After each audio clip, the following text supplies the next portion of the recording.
Las formas de reproducirse sin tener relaciones sexuales se están multiplicando. La historia sugiere que las tecnologías de reproducción asistida terminarán siendo ampliamente aceptadas. La inseminación artificial por donante, que se remonta al siglo XIX, y la fertilización in vitro, que fue utilizada por primera vez en la década de los 70, se han convertido en técnicas cotidianas. Tales métodos separan las relaciones sexuales de la reproducción.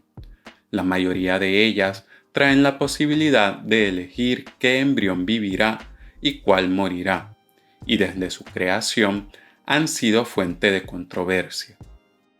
La inseminación artificial por donante fue tratada por al menos un tribunal estadounidense como una especie de adulterio, y su progenie considerada ilegítima a los ojos de la ley. La fertilización in vitro llevó a la discusión entre algunos teólogos sobre si los bebés resultantes tendrían alma. El disgusto que rodea esta temática a menudo va junto a la alarma distópica. Las versiones de ciencia ficción de la edición de genes imaginan, por ejemplo, la creación de superhombres y supermujeres de gran inteligencia o destreza física.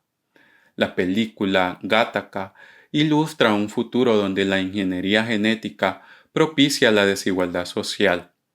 Cuando la oveja Dolly fue anunciada en 1997, observamos cómo la prensa se llenó de titulares sobre ejércitos de clones. Por el momento, no hemos visto la materialización de estas visiones alarmistas. Sin embargo, el registro muestra cuán rápido puede progresar la ciencia reproductiva. Por lo tanto, tiene sentido pensar en la ética de estas tecnologías incluso para usos que aún no están disponibles.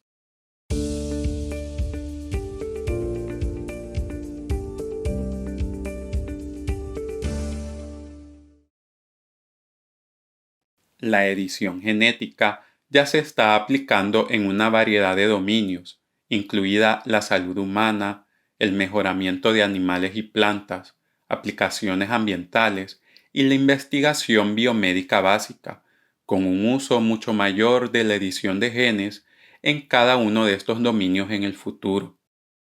El descubrimiento y desarrollo reciente de la tecnología CRISPR en el 2012, por el que se otorgó el Premio Nobel de Química en el 2020 a Emmanuel Carpentier y a Jennifer Doudna, ha acelerado en gran medida el uso de la edición genética. La tecnología CRISPR aumenta las esperanzas de que eventualmente podría usarse la edición genética para aliviar el sufrimiento humano. La edición genética es un procedimiento en el que la secuencia de ADN de un organismo se altera, se edita, en un sitio específico. El sistema CRISPR evolucionó en las bacterias como un sistema parecido a nuestro sistema inmunológico para cortar y destruir el ADN de los bacteriófagos invasores.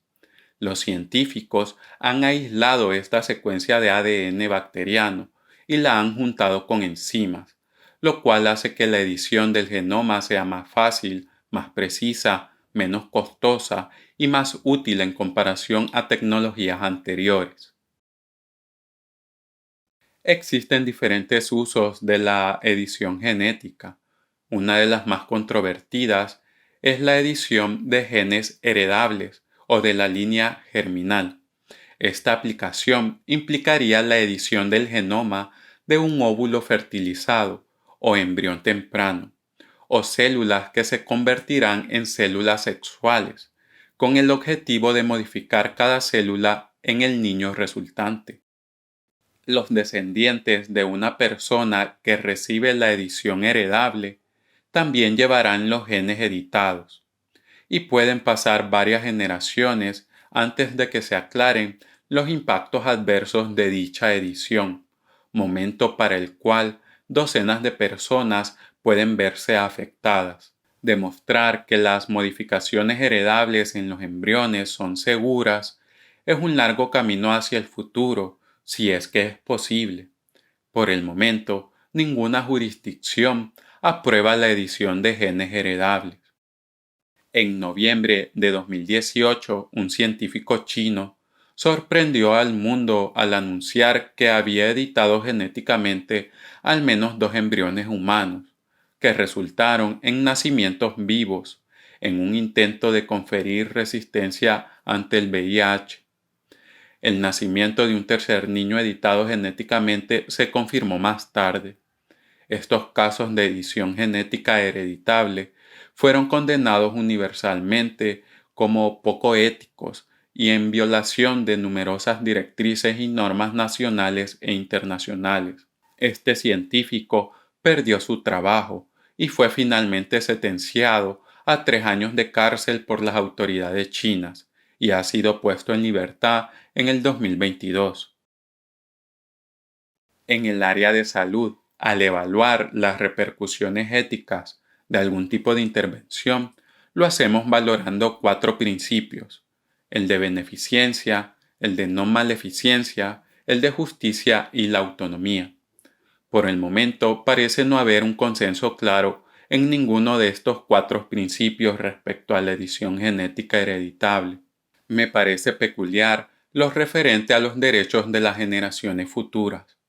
La mayor parte de la labor sobre estos derechos se centra en el prisma de las protecciones ambientales, con esfuerzos centrados en lograr el desarrollo sostenible en beneficio de las generaciones presentes y futuras.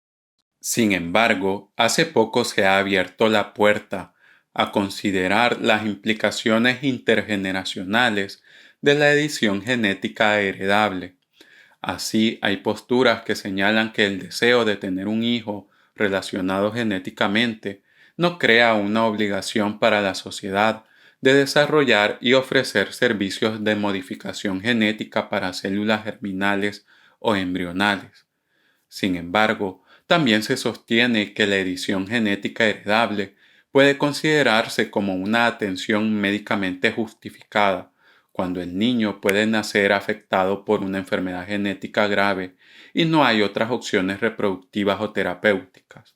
Entonces, no tenemos un panorama claro de los derechos de las generaciones futuras al respecto. En cuanto a los derechos de los niños antes de nacer, contamos con antecedentes legales que resultan por lo mínimo interesantes, los cuales ilustran que los niños, una vez nacidos, pueden demandar por derechos que se acumulan mientras están en el útero, como una herencia o incluso ante situaciones de negligencia médica prenatal.